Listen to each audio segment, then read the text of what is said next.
ज्यांचे जनरेट झाले त्यांनी व्यवस्थित जागा पहा आणि जागा पाहत असताना या ठिकाणी समजा असे कॉलम करू शकता तुम्ही.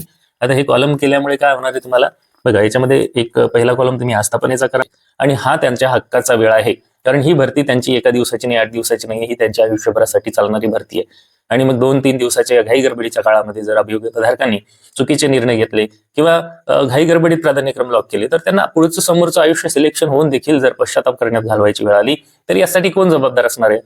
वेलकम बॅक डिअर फ्रेंड्स, स्वागत आहे आपल्या सर्वांचं मनपूर्वक पुन्हा एकदा आपले एज्युकेशनल युट्यूब चॅनलमध्ये. मित्रांनो, पवित्र पोर्टलवर प्राधान्यक्रम देताना ओटीपीची अडचण येत होती आणि ती सध्या सुरूच आहे. परंतु आजच्या या व्हिडिओमध्ये आपण त्या अडचणीला कसं सॉल्व्ह करता येईल याच्याबद्दल देखील माहिती घेणार आहोत. आणि सोबतच आपणा सर्वांना आता माहीत झालेलंच आहे की आता पवित्र पोर्टल प्राधान्यक्रम देण्यासाठी जी शेवटची दिनांक आहे ती फक्त 2च दिवसांनी वाढवून देण्यात आलेली. आता या 2 दिवसामध्ये अभियोग्यताधारकांचे सगळे प्राधान्यक्रम जनरेट करणे, त्याला डाउनलोड करणे आणि त्याला आपल्या आवडीनुसार म्हणजे आपल्या ज्या ठिकाणी निवड होण्याची शक्यता आहे त्या गोष्टी पडताळून पाहण्यासाठी फक्त 2 दिवस वाढवून दिले शासनाने. एवढ्याशा अल्पशा मुदतवाढीमध्ये ऍक्च्युअली ही मुदतवाढ म्हणताच येणार नाही, कारण हे टेक्निकल एरर जे येत होते हे सिस्टीमचं फेल्युअर आहे. हे फेल्युअर झाकण्यासाठी दिलेली 2 दिवसाची मुदतवाढ आहे. या मुदतवाढीचा शिक्षक भरतीच्यासाठी अभियोग्यताधारकांच्या वतीने विचार झाला असं काही वाटत नाही. उलट काय प्राधान्यक्रम जनरेट होऊन नाही राहिले, टेक्निकल एरर येऊन राहिले, ओटीपी येत नाहीये, ह्या अडचणी लक्षात घेऊन फक्त 2 दिवस वाढवून देण्यात आलेले आहेत मित्रांनो. आणि जर खऱ्या अर्थाने प्रत्येक अभियोग्यताधारकाला सिरियसली आपले जर प्राधान्यक्रम द्यायचे आहेत तर एक ना एक जाहिरात त्याला उघडून पाहावीच लागणार आहे. आता साधारणतः 1ली ते 5वी किंवा 6वी ते 8वी या 2च जर आपण गटांचा विचार केला तर कमीत कमी 200 ते 300 प्राधान्यक्रम जनरेट झालेले आहेत अभियोग्यताधारकांना. तर 200 ते 300 जाहिराती उघडून पाहायच्या, त्यामध्ये तो कॅन्डिडेट ज्या कास्टचा आहे त्या कास्टची जागा तिथं आहे की नाही हे पाहणे, महिला असेल तर महिलाची जागा, त्यानंतर तिच्या कॅटेगरीच्या जनरलची जागा, त्यानंतर तिला ओपनच्या महिलाची जागा, तसेच ओपनच्या जनरलची जागा, अशा 4 ठिकाणच्या जागा तपासणं आहेत. आणि त्यातही तिचं सिलेक्शन कुठं होईल, म्हणजे विद्यार्थ्यांचं सिलेक्शन कुठं होईल याचा देखील विचार करायचा. मग हे सगळं करण्यासाठी आता 10, 11, 12, 13 4 दिवसामध्ये सगळं होईल का, हा एक मोठा प्रश्न आहे. आणि खरोखरच एवढ्या कमी कालावधीमध्ये सगळ्या गोष्टी, त्यामध्ये जर हे टेक्निकल एरर ओटीपी येत नाही आणि त्यानंतर लॉक होत नाहीत, लॉक केले तर परत काय जे आपल्याला रिजनरेट करायचे असतील, कोणाला असेंबल करताना काही अडचणी आल्या, तर एवढ्या कमी दिवसामध्ये ह्या गोष्टी सोडवणं हे होणारच नाही. त्याच्यासाठी ना कमीत कमी साधारणतः 10 ते 15 दिवसाचा वेळ अभियोग्यताधारकांना मिळालाच पाहिजे. आणि हा त्यांच्या हक्काचा वेळ आहे, कारण ही भरती त्यांची एका दिवसाची नाही, 8 दिवसाची नाही, ही त्यांच्या आयुष्यभरासाठी चालणारी भरती आहे. आणि मग 2-3 दिवसाच्या घाई गडबडीच्या काळामध्ये जर अभियोग्यताधारकांनी चुकीचे निर्णय घेतले किंवा घाई गडबडीत प्राधान्यक्रम लॉक केले, तर त्यांना पुढचं समोरचं आयुष्य सिलेक्शन होऊन देखील जर पश्चाताप करण्यात घालवायची वेळ आली तर यासाठी कोण जबाबदार असणार आहे? म्हणून अभियोग्यताधारक मित्रांनो, आपण सर्वांनी शांततेने घ्या. म्हणजे आता 13 तारखेच्या अगोदर तर तुम्हाला सर्व करायचंच आहे, परंतु 13 तारखेनंतरही मुदतवाढ कशी मिळतील याच्यासाठी देखील सर्वांनी काळजी करणं आणि प्रयत्न करणं, तसेच शासनाने आणि प्रशासनाने दोघांनी एकमेकांची बाजू समजून घेऊन मुदतवाढ देणं गरजेचं आहे. आणि अभियोग्यताधारकांचा तो हक्क आहे.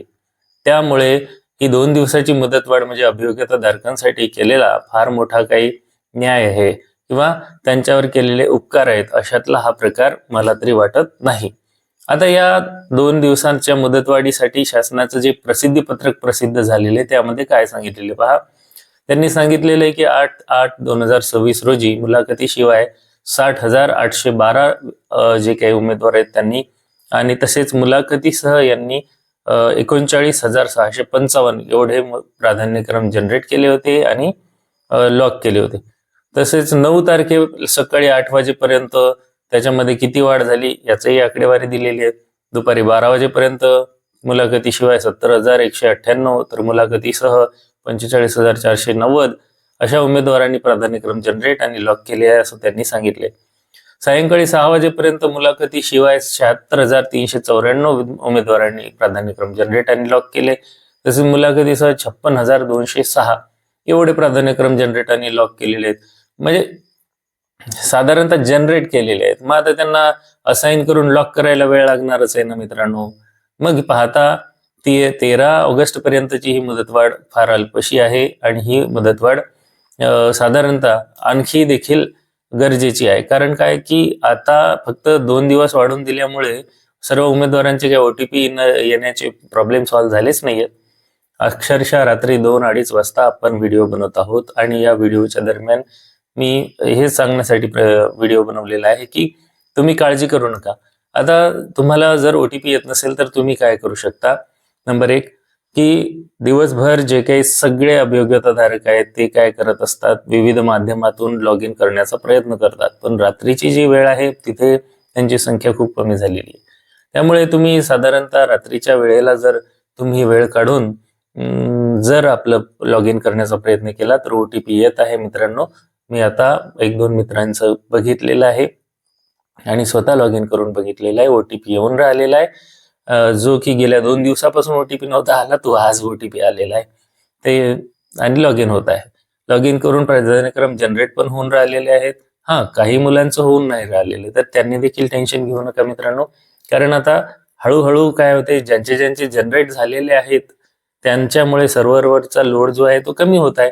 म्हणून तुम्हाला आता सिस्टीम मध्ये काय होईल, प्राधान्यक्रम येण्यासाठी हळूहळू त्या सर्व्हरवरचा लोड कमी होत गेला की तुमचे देखील प्राधान्यक्रम जनरेट करता येईल.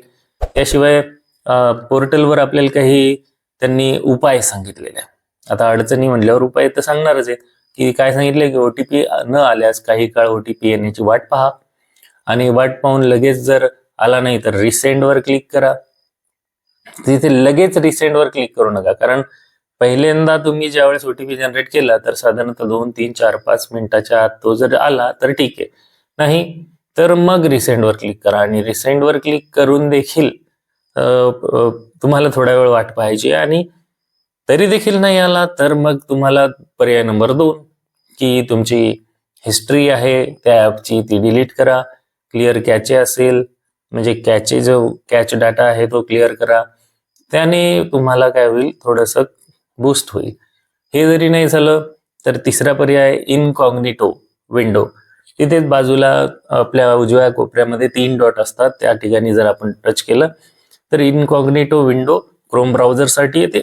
आणि मोझिला फायरफॉक्स जर तुम्ही त्या ॲपवरून करत असाल, क्रोम ब्राउझरने नसेल होत तर 4 नंबरचा ऑप्शन आहे मोझिला फायरफॉक्स. हे फ्रेश ॲप डाउनलोड करा, त्याला अलाउ करा परमिशन्स आणि त्यातून तुम्ही लॉग इन करा. महा टीचर्स है ना रिक्रुटमेंट म्हणजे टेट 2025 mahateachersrecruitment.org या वेबसाईटला क्लिक करा आणि परत तुम्ही लॉग इन करण्याचा प्रयत्न करा. त्यातही नसेल होत तर त्याच्यामध्ये प्रायव्हेट जे काही 3 डॉटला क्लिक करून प्रायव्हेट विंडो ओपन करून त्यामधून लॉग इन करा. म्हणजे बाकीचे जे काही आपले दिवसभराचे लॉग इन झालेले असतात त्यामधला त्याचा व्यत्यय निघून जातो. अशा प्रकारे जर तुम्ही प्रयत्न केला तुम्हाला लॉग इन होऊ शकते. अजून या प्रसिद्धी पत्रकामध्ये काय सांगितलेलं आहे की प्रसिद्धी पत्रकामध्ये तुम्हाला सांगितलंय की आदिवासी विकास विभागाच्या उच्च माध्यमिक विभागाच्या सायन्सच्या बायोलॉजी, केमिस्ट्री, फिजिक्स आणि मॅथमॅटिक्स या विषयाचे प्राधान्यक्रम इंग्रजी माध्यमातील उमेदवार यांना संबंधित विभागाचं पत्र जे आहे ते 8/8/2026 पत्रान्वये उपलब्ध करण्यात आलेला आहे. तर याची संबंधित उमेदवारांनी नोंद घ्यावी. साधारणतः अशा प्रकारचं हे प्रसिद्धी पत्रक आहे मित्रांनो. त्यामुळे आता 2 दिवसाची मुदतवाढ दिली म्हणजे 13 तारखेपर्यंत 13 ऑगस्ट पर्यंत मुदतवाढ दिलेली. त्यामुळे पॅनिक होऊ नका, टेन्शन घेऊ नका. प्राधान्यक्रम जनरेट नाही झाले तर दुसऱ्या दिवशी प्रयत्न करा. तिसऱ्या दिवशी नाही झाले तर साधारणतः तुम्ही आपलं जे काही शिक्षण विभाग असते, जिल्हा परिषद कार्यालय या ठिकाणी, त्या ठिकाणी जाऊन आपण त्यांना निवेदन देऊ शकतो. आणि मुदतवाढ तर द्यावीच लागणार आहे, कारण एवढे हार्ड अँड फास्ट हे काही होणार नाहीये. त्यामुळे डोंट बी पॅनिक मित्रांनो. ज्यांचे जनरेट झाले त्यांनी व्यवस्थित जागा पहा आणि जागा पाहत असताना या ठिकाणी समजा असे कॉलम करू शकता तुम्ही. आता हे कॉलम केल्यामुळे काय होणार आहे तुम्हाला बघा, याच्यामध्ये एक पहिला कॉलम तुम्ही आस्थापनेचा करा. त्याच्यानंतर दुसरा तुमची जी कॅटेगरी आहे त्याच्यामध्ये फिमेल जनरल असे 2 कॉलम करा. त्याच्यानंतर तिसरा ओपनचा कॉलम करा, ओपन मध्ये पण फिमेल आणि जनरल असं करा. फिमेल आणि जनरल हे त्यांना करायचंय ज्या फिमेल असतील त्यांनी, आणि जे काही पुरुष असतील त्यांनी फिमेलचा कॉलम नाही ऍड केला तरी चालेल. त्यांनी फक्त आपल्या कॅटेगरीची जनरलची जागा आणि जी काही ओपनची जनरलची जागा आहे त्या 2 जागांचं टोटल पाहायचंय आणि प्राधान्यक्रम द्यायचे. आता या संदर्भात माहिती मी नवीन व्हिडिओमध्ये देतो. आजचं हे महत्त्वपूर्ण अपडेट तुम्हाला कसं वाटलं हे तुम्ही व्हिडिओच्या कमेंट बॉक्समध्ये नक्की नोंदवा, आणि पुन्हा भेटूया आपण नवीन व्हिडिओमध्ये नवीन माहितीसह. आत्तासाठी तुम्हाला खूप खूप शुभेच्छा. Thank you for watching till two the end.